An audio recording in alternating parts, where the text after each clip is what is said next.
The document is aspirational rather than perspirational. And what I mean by this is that there's a whole lot of pious wishes.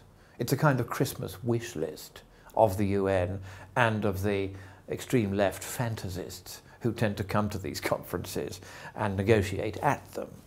It's not a list of agreements by the nations of the world, and particularly of the West, to do the various rather extreme things that are still there in the document, such as imposing a 2% tax on all financial transactions. A truly ludicrous idea, because financial transactions typically have profits that are measured in hundredths of 1%. That's what the basis points are that you hear about in the economic commentators.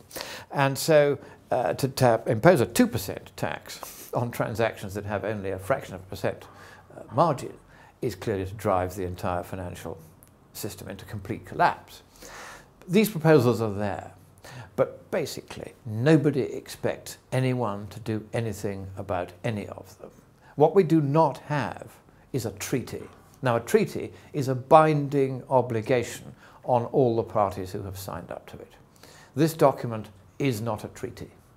And one of the reasons why it isn't is that the Senate of the United States, under almost any foreseeable composition, would never give a treaty of this kind the 2/3 majority necessary for its ratification in the United States. And if the United States isn't playing, there's no point in anybody else playing either.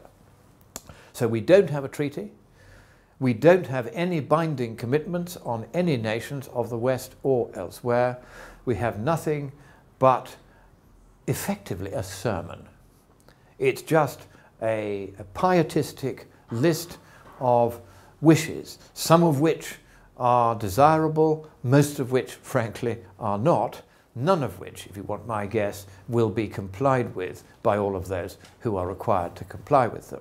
This document is a document which encapsulates the failure of the conference, and Ban Ki-moon, in his press statement at the end of the conference, said rather wearily that he hoped that the nation states would implement the suggestions in the document. They are no more than that, suggestions. And because the environmental movement, by its lies and its propaganda, has made itself so hated and distrusted by ordinary people around the world, no government, at least that is elected, is going to be too keen to implement even the relatively anodyne suggestions that are contained in this document. It is a complete waste of the paper it's printed on, and of course they shouldn't be printing it on paper anyway if they wanted to save the planet.